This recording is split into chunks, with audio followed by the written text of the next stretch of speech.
Welcome, everyone, to the Girlfriend Book Club's monthly discussion. I'm Shelley Emling, the editor of the Girlfriend Weekly Newsletter. I'm also the moderator of the Girlfriend Book Club. So we're so pleased tonight to welcome Fiona Davis, the author of The Spectacular, which you all, the 70,000 members of the Girlfriend Book Club, chose as our January book club pick.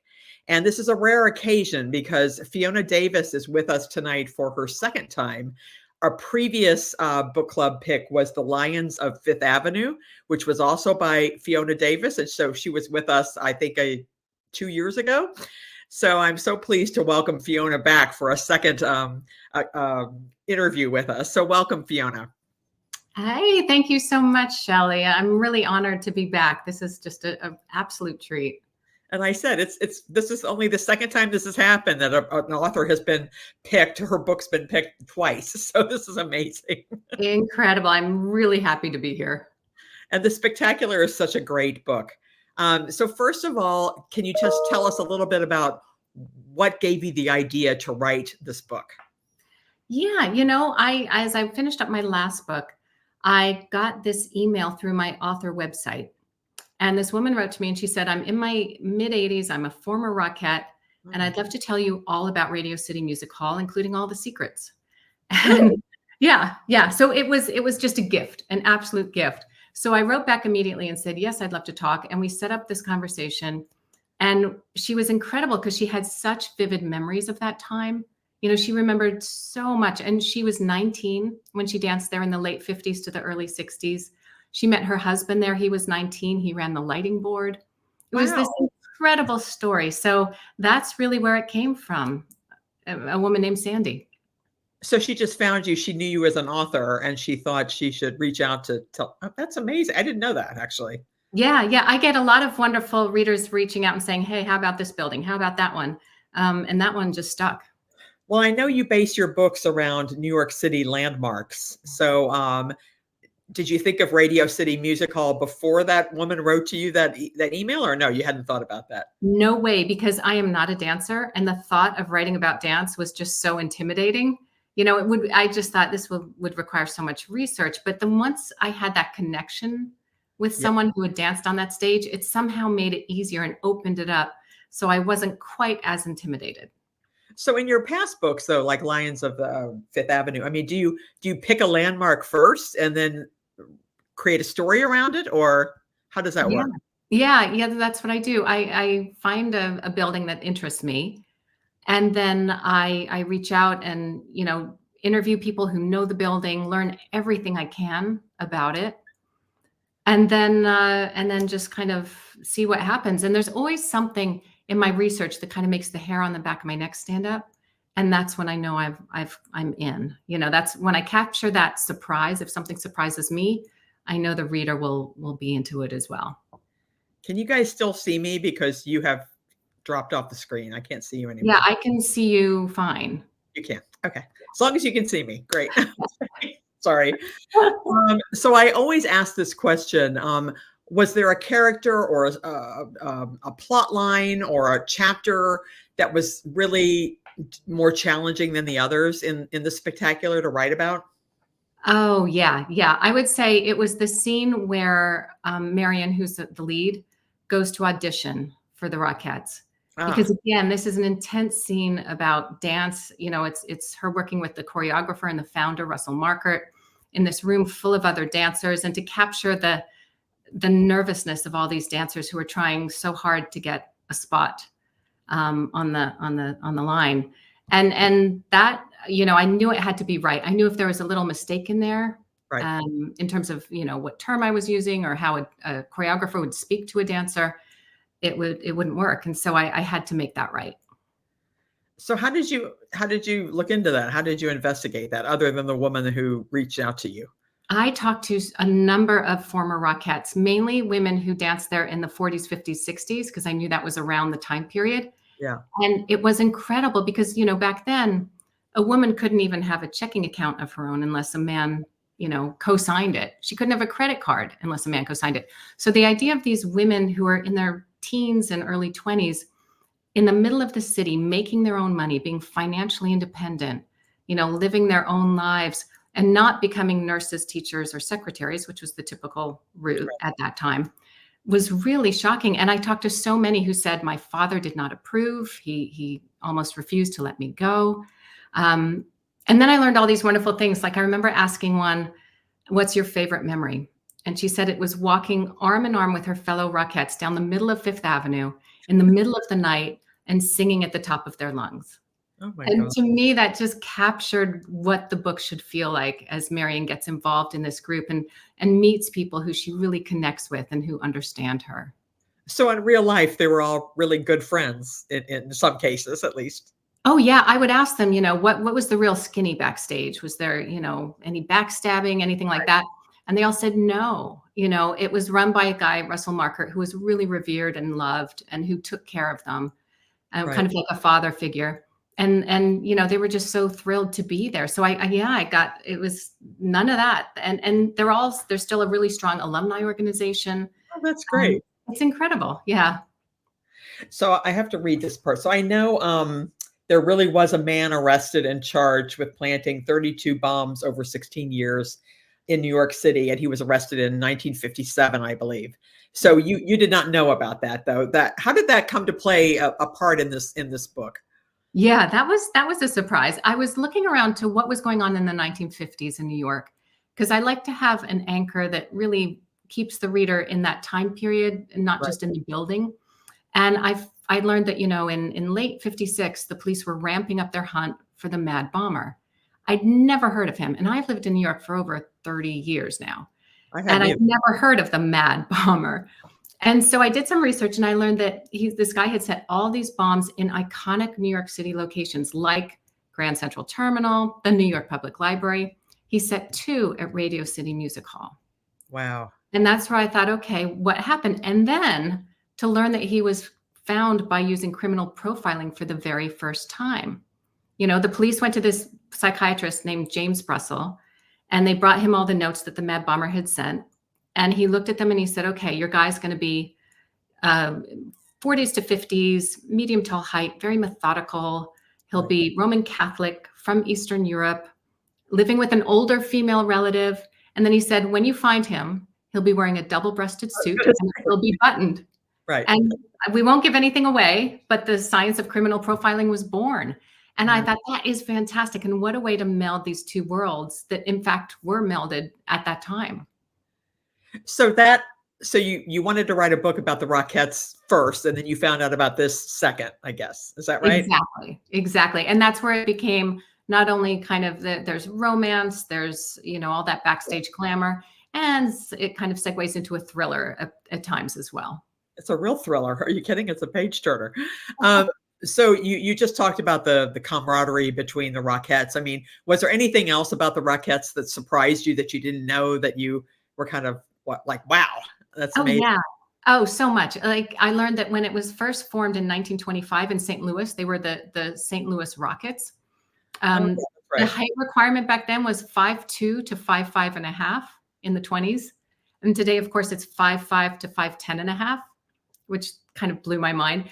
And I learned there's so many fun things. Like, there was one conductor, because they did 4 shows a day for 3 or 4 weeks straight before they even got a week off. And this was a full year-round gig. It was really incredible. So that was true in the book when you said like she got 3 weeks on and 1 week off or something, right? Yeah, exactly. Because it was a film palace. So they did 4 matinees, 4 shows of the film a day. And if you bought a ticket to the film, you got a ticket to the stage show where you saw the Rockettes. And so there was a dormitory in Radio City where they could stay over. They would hang out on the roof in between shows and play shuffleball or wiffle ball. It was this whole city. It truly was a city. Right. Is it still that way today? Today it's a part-time job. They only do this Christmas spectacular. So it runs from November to early January. But it's still a really esteemed job. If you become a Rockette, you are, you've hit the big time. It's a great job. Yeah, I forgot about that. So they only do the Christmas show now. That's it. Yeah, unfortunately. So have you seen the Christmas show? Have you gone? Yes, I had not gone before I started writing the book, believe it or not, because, I know so many readers went when they were kids and they have this really emotional attachment to it. And so I went for the first time after doing research, and knowing this was going to be the site for the next book. And I have to say, when they lined up and started kicking, tears welled up in my eyes. It doesn't matter that, I didn't go as a 5-year-old. There's something about that synchronicity and the technique and the discipline and the power that they have on that stage that just transcends all ages, all time periods. That's why they've been there for so long. It's just an incredible experience. Yeah, I remember taking our kids once several years ago, and they had the nativity scene at the end. I don't know if they still do that. I Yep. haven't seen Yep. it in a while, but with the animals that come out, and it was quite Yeah. yeah. And there are a few of the numbers that are still there from when they started it in the 30s, and that's the nativity number and definitely the toy soldiers number where they slowly fall down. Right. So I know you went back and forth between two timelines between 1956 and 92, I think. Is that difficult to do? Do you like doing that in books, going back and forth between two timelines, or is that a challenge for you? I enjoy it because I love the way it shows how the building and the inhabitants and the city has changed over time. You can really compare and contrast because the building stays the same, or the physical, plant Right. does. But it is tough. And especially when you have a mystery, trying to keep a mystery going in two timelines without accidentally solving it too early in one, which throws off the other one, is really tough. So this one, I actually pulled back on it a little. So there's about 4 or 5 chapters that are in the 90s at the point of view of a Rockette looking back on her life. And the rest is mainly in the 50s. So I knew with the thriller aspect, it had to keep that forward momentum. So it's not as much of a dual timeline as some of my other ones. Right. So I was going to ask you if somebody has never read any of your other books, and I find that hard to believe, but if they haven't, what would you recommend they read after The Spectacular? Because so many people in the Girlfriend Book Club are like, oh my gosh, this is like, an amazing book. I didn't know Fiona Davis. What else is by her? What would you recommend they read next? Oh, they're all completely different. So they're all different buildings, different time periods. I love each one. I think Lines of Fifth Avenue, of course, is a huge hit because it's set at the New York Public Library. The Magnolia Palace is set at the Frick Collection, and that's a really fun one because of the characters involved. The Frick family are just the most dysfunctional family you've ever met, and I hardly had to change a thing. But that's just fun to write about. Right. And then also the Address, which is set at the Dakota. That's a building that's really revered by people who have, love the city. Right. And it was just a really fun one to get inside. It's not easy to get inside. And so it was fun to bring that to life. So how was this Spectacular different was this more challenging than the other books, these other books that you just mentioned, or are they all pose challenges, I suppose? They all have a different challenge, but this one was tough because you are, I'm playing around with the thriller idea. I'm dealing with dance. But each one kind of fed into each other so that it all felt like it came together pretty early. I knew where the story was going to go. I knew what the twists would be. And then just learning all these little details, like, learning that when they do that kick line, that they're not actually touching each other. Right. I couldn't believe my mind. Yeah. And there's like 4 or 5 inches of space in between the hand of the girl and the back of the girl next to her, so that if one falls down, it doesn't bring everybody down. Yet it's all about illusion is what I learned. And so it's all about the illusion of that they're all connected when in fact they're all very individual. And that kind of feeds into the book of, the theme of the book, which is what is the cost of suppressing your own creativity or your own individuality for the good of the greater whole. And that's whether you're in a corporation or a precision dance troupe, and just exploring that made it all work and come together. So I would imagine that the character Peter, right? Am I right? Mm-hmm. Peter would be difficult to write. I mean, did you investigate him? I mean, that would be difficult in my mind, I think. Yeah. So he's a resident psychiatrist and he helps Marion. They team up together, and they're a very unlikely couple because she's this, very gregarious Rockette, and he's a very inner world, introverted scientist type. And I love that. I love a romance between two great unlikely pairings. And so with him, it was interesting because I could learn about the real psychiatrist who profiled the the mad bomber and did all that, and then bring aspects of it into Peter's life. And then, of course, as I went on, he just became this whole other person because, of course, he's much younger than the actual person. Right. And it was really fun to put those two together, Marion and Peter, and see what happened. And then with Lucille, the mother, I mean, how did you have that in your mind at the beginning when you started writing the book, that the whole mother chasing her career, that was all going to play out like it did? Yes. Yeah. You know, in the book, Marion's father is very, very protective of her and her sister. And that's because their mother died tragically. And he wants very much to control his daughters in order to keep them safe. Right. And so it comes from a good place, but it's not very well executed. Right. And, you know, it drives Marion away and off to New York to do what she wants to do. And so I knew with the mother, the backstory had to be something that fed into Marion's search for who she is. You know, is she a creative dancer? You know, is she a daughter? Should she be a wife? Of course, she has almost a fiance at the beginning of the book. Right. And having to make those choices and not being able to do all of them, to have to pick. Yeah, so that made me wonder, I mean, about your writing routine. I mean, when you set out to do this, so you had all these characters plotted out from the very beginning. Lucy, you knew the dad, the mom, you know, the sister, you knew all that going into it and how it was going to kind of play out before I did. Yeah. One of the first things I do is figure out the characters. And so I have ideas at the plot, but I'm not quite sure. And I really sit down and figure out who they are and how can they kind of go head to head. Because of course you don't want a happy family getting happier in a book. That's not much fun to read. You know, you need some kind of drama. And so figuring out what are their strengths, what are their weaknesses, and then, you know, what do they want? And then what can get in the way of what they want. And so that's the fun part. I love doing that. And then I do outline pretty carefully because I have to make sure the mystery angle works. Yeah. And that keeps the pages turning. So the plot really moves along. And once I have that, I can sit down and write the first draft. Oh, wow.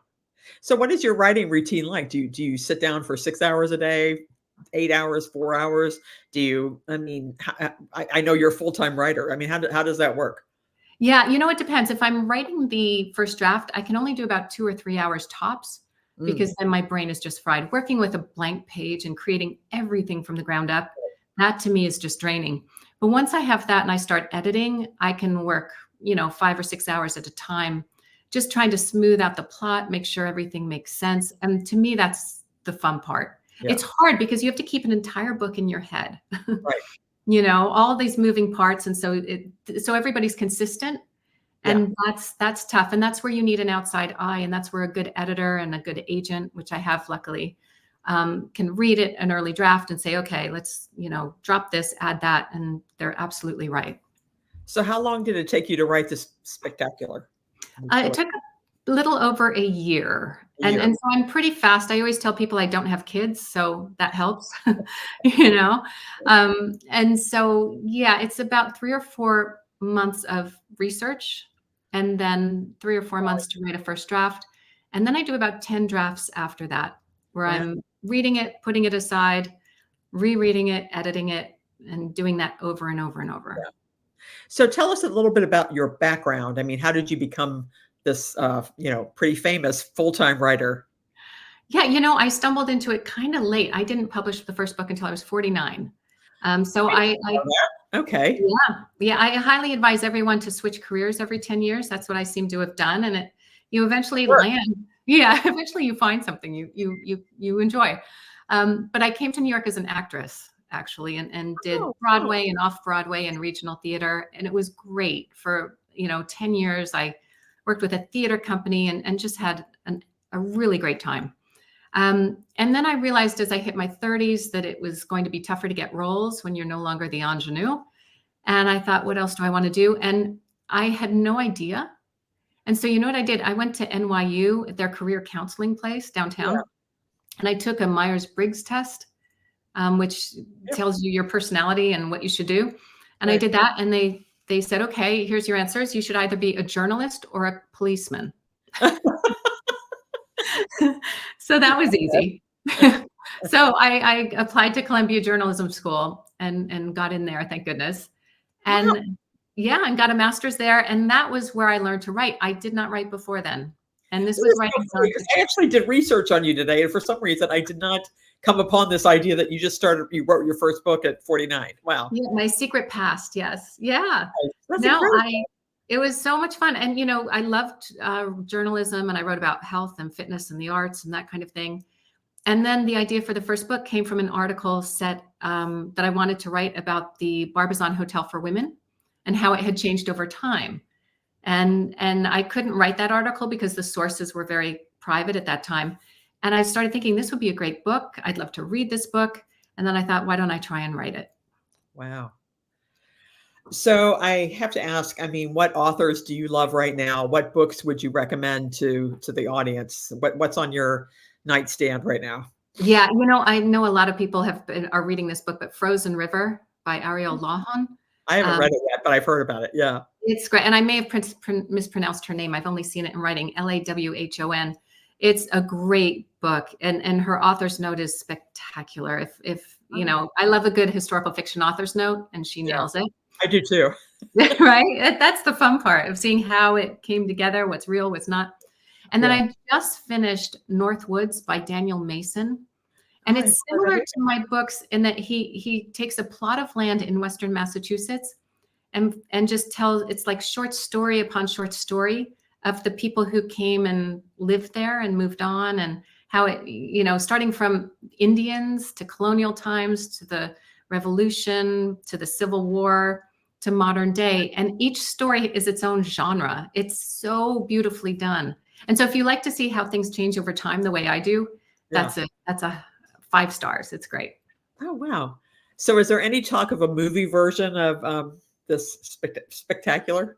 Who knows? Fingers crossed. We'll see what's happening. But there's some fun things bubbling up, and I can't talk about them, but Okay. fingers crossed. I I say that. think that'd be fun. I think it'd be great. So what are you working on now? What are you working on next? What's Yeah, coming? that's a great question. So the next book, which will be out a year from now, because I do a year and a half in between books right now, just so Okay. I can manage all the book talks. Yeah. But it's set at the Met Museum. Oh, really? Yes, and it's a lot of fun. It's set partly in the Egyptian wing, and Oh, then partly from the point of view of an assistant at the Met Gala, which is, of course, the party of the year as it's wow. known. And it's partly in 1978, partly in the 1930s. It travels to Oh my Egypt and back. And so I like to say it's a mix of glamour and mummies. And it's really fun. We're just figuring out the title right now, so I should have all that information soon. So And how did I'm what Kate, I mean, how did you come up with that? with the Met. Yeah. I'm trying to. It was one of those things where, oh, you know what? You know what it was? There's a wonderful book, and let me see if I have to tell it. It's called Empress of the Nile Huh. by Lynn Olson. It's a nonfiction book, and it's a biography of this female archaeologist.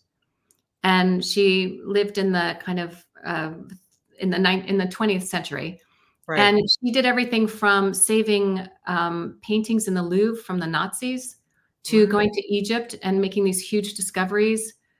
She was helpful in moving the Temple of Denver to the Met. I mean, she's incredible.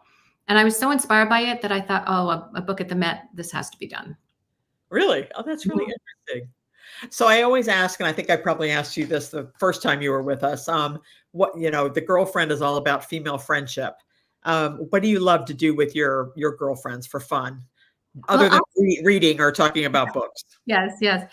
I have to say, I didn't expect to find an entire new friend group in my 40s, but I fell into this community of authors and a lot of historical fiction, women's fiction authors who a lot of us live here in New York, in the suburbs. And we just formed this amazing group called the Thursday Authors, we call ourselves, because that's when we would Zoom during COVID. Really? Yeah, we'd Zoom and drink wine and figure out how to support each other as our books came out during, lockdown. And it's just a wonderful, wonderful group. So whenever we get together, we tend to get together, meet in the city or somewhere for dinner, and honestly, we talk books. No, It's that's really great. interesting because I do know that I've heard from other authors. I think from you last time I talked to you that you are really good friends with other really popular female authors, and it's amazing. We behind the scenes, we don't think of you guys as all being pals or anything. So it's always nice to Oh, hear that you're really good friends with a lot of the other authors. it's great. I mean, and not only the Thursday authors, but a number of others.